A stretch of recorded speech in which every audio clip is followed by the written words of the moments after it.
Doctor अजीज खान, ये क्या कह रहे हैं आपके नेता? कौन सा अहंकार टूट गया कांग्रेस का? क्या वाकई प्रधानमंत्री सही कह रहे हैं कि कांग्रेस को राजनीति करनी नहीं आती? देखिए, इसमें हमारे नेता ने गलती क्या कहा।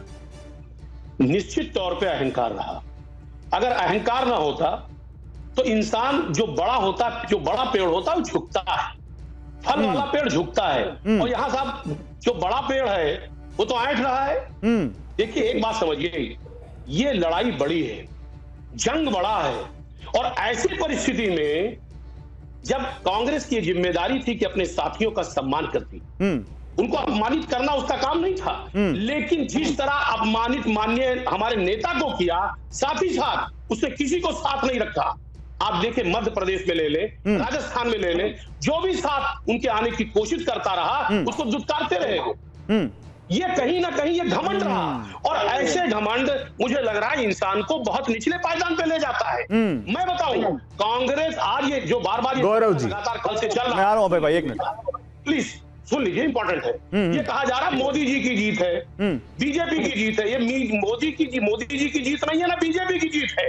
ये कांग्रेस कहीं ना कहीं अपनी जीत को सुनिश्चित नहीं कर पाई। ये कांग्रेस की हार है, आप ये कह रहे हैं? संगठन, सुनिए ना मेरी बात, अरे कंप्लीट करने दीजिए। संगठन उसका मजबूत नहीं रहा, ओके, पे काम नहीं किया, क्षेत्रीय नेताओं को उसने सही से मैनेज नहीं किया, टिकट का वितरण उसका बहुत खराब था, और अपने साथियों का सम्मान नहीं किया, और ये सारी चीजें बहुत अहम रही। अगर इसको आने वाले वक्त में भी इसको सुधारा नहीं गया तो मुझे लग रहा है कांग्रेस का बड़ा नुकसान होगा, क्योंकि कांग्रेस बड़ी पार्टी है। एक साथ सबको एकजुट करके सबको सम्मान देना चाहिए, और सम्मान दे करके मुझे के शर्मा के पास जाना पड़ रहा है, बार बार मैं उनके पास जाता हूं, लेकिन मुझे फिर के भाई एक ऐसा बयान यहां आ जाता है कि मुझे फिर कांग्रेस के पास जाना पड़ता है। प्लीज अलाउ मी, मैं अभय जी से एक सवाल और लूं, फिर आता हूं आपके पास। अभय भाई, बीजेपी क्या कांग्रेस मुक्त करेगी देश को? आपके सहयोगी इंडिया के कांग्रेस मुक्त कर देंगे। देखिए क्या कर रहे हैं डॉक्टर अजीज खान। देखिए अजीज खान साहब का बयान अखिलेश जी के बयान से एकदम उल्टा है।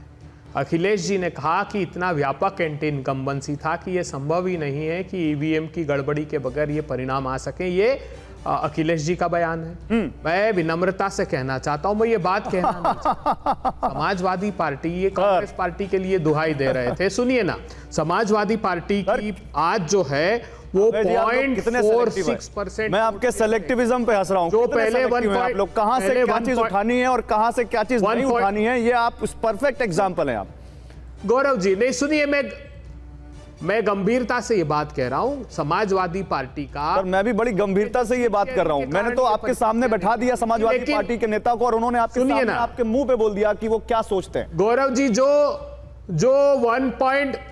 1.5% वोट शेयर था वो भी घटकर 0.46% समाजवादी पार्टी का मध्य प्रदेश में हो गया। कैसे सीट शेयर? डेटा की बात मत करिए। स्ट्रेंथ तो अबे भाई, डेटा इतना है मेरे पास, अबे भाई डेटा इतना है मेरे पास, इतना है मेरे पास कि मैं डेटा दिखाऊंगा तो आपको हर डेटा पे जवाब देना पड़ेगा। लेकिन मैं एक बयान यहां पर के शर्मा का ले लेता हूं, फिर आपके पास आता हूं। के शर्मा, क्यों नहीं आती राजनीति?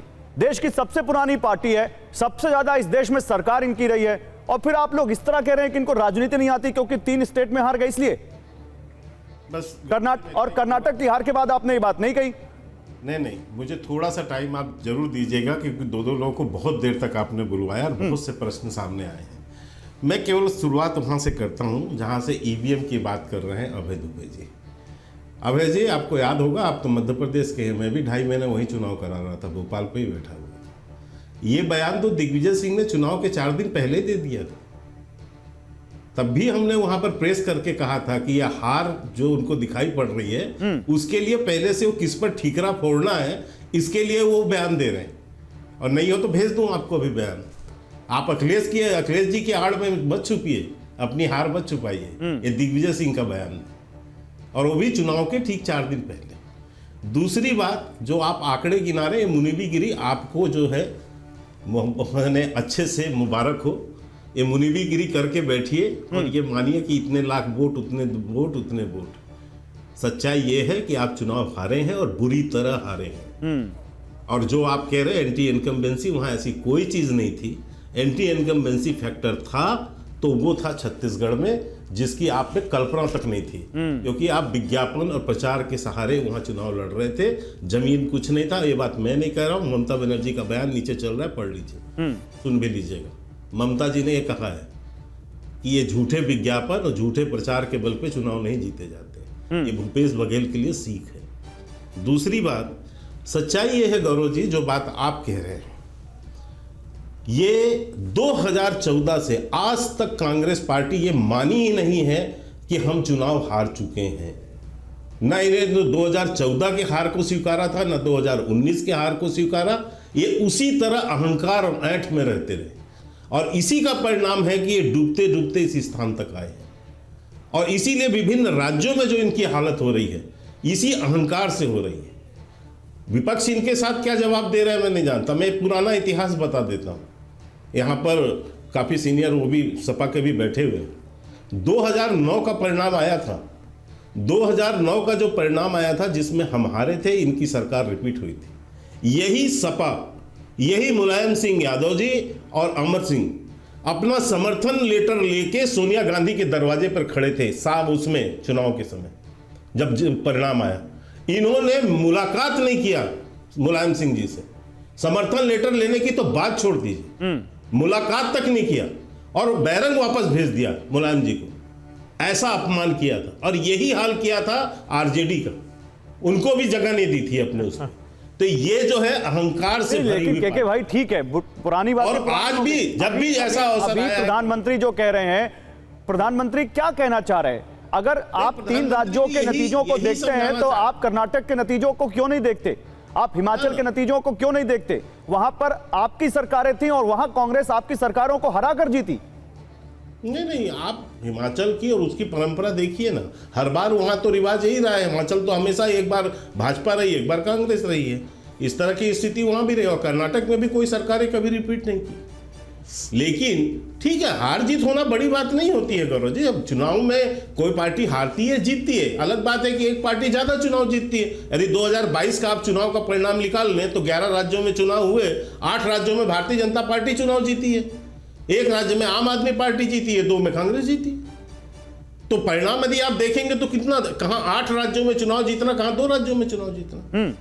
उसमें आप कर्नाटक मिला लीजिए, हिमाचल मिला लीजिए, लेकिन बाकी जो 11 राज्य हैं, अच्छा, उसमें तो हम ही जीते, और अभी के 3 और मिला लीजिए। नहीं ठीक है, जीतने वाले की बात सब सुनते हैं और हारने वाले को सुनना पड़ता है। प्रधानमंत्री नहीं, आप सही कह रहे हैं। हारने वाले को सबकी बात सुननी पड़ती है। और अबे दुबे आज आपसे सुनने का दिन है, आप सुनेंगे। लेकिन केके भाई देखिए, गौरव जी, मैं आ रहा हूँ आप लोगों के पास आ रहा हूँ केके भाई, अभी फिर आ रहा हूँ। लेकिन जरा मैं यहाँ पर मैं 2 मिनट 1 सेकंड के लिए, अच्छा बोल दीजिए, अपनी बात पूरी कर लीजिए, फिर एक ग्राफिक्स रिपोर्ट दिखानी मुझे जल्दी। नहीं, मैं इसी, अच्छा, जहां तक ये बात आई कि अहंकार कैसा होता है और गठबंधन को किस तरह अपमानित किया जाता है, इसके तो मैंने 2 उदाहरण दिए, लेकिन एक बिल्कुल लेटेस्ट उदाहरण देता हूं। हाँ। जो मध्य प्रदेश में घटा, ठीक है, आपको याद होगा मुंबई की बैठक में इस घमंडिया गठबंधन ने बैठ के तय किया। केशु वेणुगोपाल और साथ में गठबंधन के दलों ने बॉम्बे में प्रेस कॉन्फ्रेंस किया बैठ के, और ये कहा कि 28 सितंबर को हम भोपाल में रैली करने जा रहे हैं, बिल्कुल, अपने गठबंधन दल की, ठीक है। और मात्र 3-4 दिन पहले उसी मंच से उतरते समय कमलनाथ से जब पूछा गया, लोगों ने, पत्रकारों ने पूछा कि यहाँ पर रैली होने वाली है, उन्होंने कहा कोई रैली वाली होने वाली नहीं है, चलिए नहीं होने वाली है। इस तरह का जवाब। और उसके एक मिनट बात पूरी होने दीजिए, आपको समझ आ जाएगी मैं क्या सर, जल्दी पूरी कीजिए। इसके बाद उसी के पीछे की उससे उतर रहे थे रणदीप सुरजेवाला, जो उनके प्रभारी थे, इनके महामंत्री, उनसे भी मीडिया ने लगाया। उन्होंने कहा कि जो है, ये कह रहे हैं कि कोई रैली होने वाली नहीं है वहां पर, और कह रहे हैं नहीं अभी ऐसा कोई फैसला नहीं हुआ। और ये बात को 3 दिन तक टालते रहे। मतलब आप कह रहे हैं कि दिल्ली में, मतलब आप कह रहे हैं कि ये अहंकार था वहां पर और वो अहंकार इनको ले डूबा। आप ये कह रहे हैं, आप कह रहे हैं कमलनाथ का अहंकार एमपी में कांग्रेस को ले डूबा। सामने इनका नेतृत्व कठपुतली बन के बैठा रहा, एक शब्द नहीं बोल।